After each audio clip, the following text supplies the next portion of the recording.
so many people are asking me, like, how do I live my dream, Gary? And, you know, I don't have time. I have mortgages and bills and responsibilities in my job. I don't have time for my side hustle, my Twitch channel, my Instagram account, my Shopify store selling hoodies.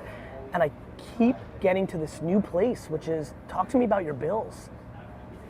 Like, why'd you buy an apartment that stretches you? Why is your car so fancy? Like, why do you need the new Gucci every time? Like, why are you going out Thursday, Friday, and Saturday night? Like, why are you going to Coachella? Like, why are you going to Avengers opening night and buying the biggest piece of popcorn and candy? Like, the answer to all of your questions is not how much money you make or how much time you have, it's what you're spending your money on. We could do a lot more of this. Yeah, this is what we used to do. Like, that's like a good piece of content. That's gonna be definitely not a crime. Yeah. Because then I could support it with copy and it will go well. Yeah.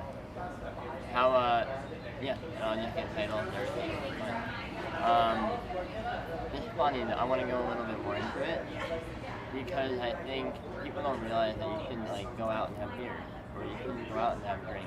Right, because they're like, well, I have to have fun. Yeah, but Gary, I want to live my life. I'm like, cool, but you're also complaining for, like, you know, this is one big. You can do both. You can't complain that you can't do your dream. No. Dreams require sacrifices. Dreams require sacrifices. People don't want to sacrifice because they're so used to mommy or daddy or the system or the government or something else taking care of both.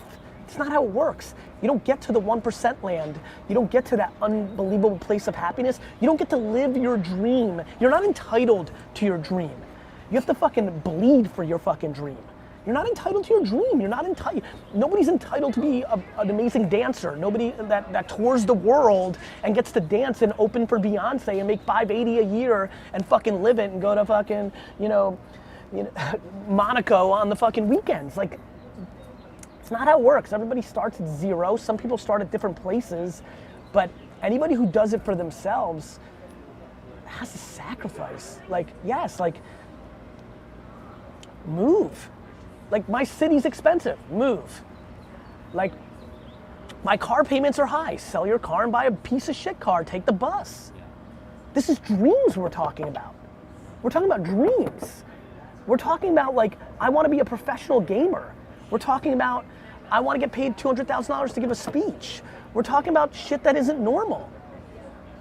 And everyone just wants to be in, like, I want that. Yeah, I want to be like you, Gary. I'm like, cool, like, sacrifice 30 years. You know what's interesting is FOMO, self-esteem, lack of self-esteem. Of course FOMO is lack of self-esteem. You want what somebody else has without understanding what it took for them to get there, or you get angry. You get angry at, like, oh, that kid's at Coachella because his mommy and daddy are paying for it, and you get resentful. But what you don't understand is that kid is also super insecure and knows that no matter what they accomplish in life, they're gonna be judged for it. You should be happy that your parents can't send you to Coachella, and if you wanna go to Coachella, go to fucking thrift stores and flip shit and sell on eBay and fucking have a side hustle while you're at school or while you have a job. Like, it's one big framework, D-Rock, of, like, of self-esteem, lack of self-esteem / insecurity, entitlement or accountability. It's these huge things. Like, some reason, DNA, parenting, circumstance, I'm on the extreme end of everything's my fault. Nobody owes me shit. I shouldn't get anything unless I bleed for it. And you think that was your dad?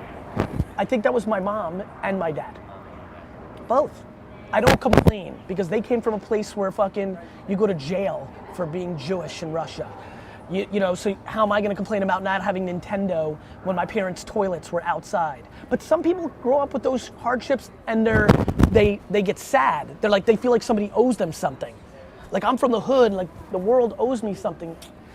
Yes, in theory, but, like, in theory, it doesn't play out in life. I feel like a lot of the conversations come from their parents, too. Because, of course. Like, your older sister says the world sucks and you're owed something. Your parents are, 100%. Like, that's why I never stereotype, because it's family by family. There's immigrants that come to this country and feel like the government should take care of them. There's immigrants that come to this country and think they should give back to the country. Cool. There's people in the hood that think it's fucked up and, like, they're owed something. There's people in the hood that think it's an advantage and it's the way you get out. What about the people that grew up here in America and the people, like... in middle America, like, what do you think they are thinking about? Like, do you think they're defensive because a lot of people are coming in? And a lot of, Well, that gets political. Like, I'm not even going to go there. I'm saying from the psychological. From the psychological standpoint, you're one of two things. You think you're owed something or you don't. Whether you're in middle America and immigrants are coming in, or plenty of people don't like immigrants on the East and West Coast too. I don't stereotype anymore. It's a one-person game. And here's that game. Do you think that somebody owes you something or don't you? If you're lucky enough to think that nobody owes you anything, then you get to work. If you think somebody owes you something, then you get lazy and you're entitled and you're fucking weak and you're fucking soft and you're gonna lose. That's what's up, partner. That's what's fucking up. Now, I want to go on a positive of like, okay, if you do go to Coachella. Yes. Enjoy Coachella. No, but also like use it as an opportunity, right? Like I feel like a lot of people are. Yeah, I mean, but by the way, if what you need is you've been working hard and what you actually need is 2 days of fucking drinking and fucking hooking up, then do that. If you want to go and network because you're on your business grind, good. Like, my 2 cents, I'm not judging people other than I'm asking people and I'm bringing up a different debate that isn't being talked about a lot, which is why do you want to go to Coachella? That's what I'm interested in. Why do you want the newest pair of Yeezys? Why? Why? Because you got to look fresh for those girls? Makes sense. Insecure dudes. That is the system. Because you want to show, you want to make pretend to your grandma that is judging you that you are successful, and since you have $300 sneakers, that means you're successful. Cool. If someone had $300 right now, buy baseball cards? Yeah, buy sports cards on eBay and reflip them 3 months later, know who to buy. There's a lot of, stuff.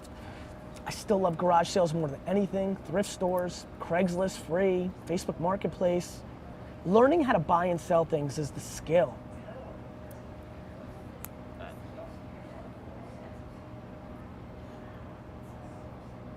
I think you should run this whole thing straight as a piece of content from beginning to end.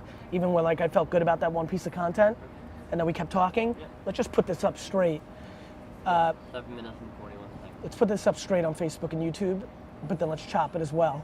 I want people to see the process of how we think, how we interact. I don't want any context lost.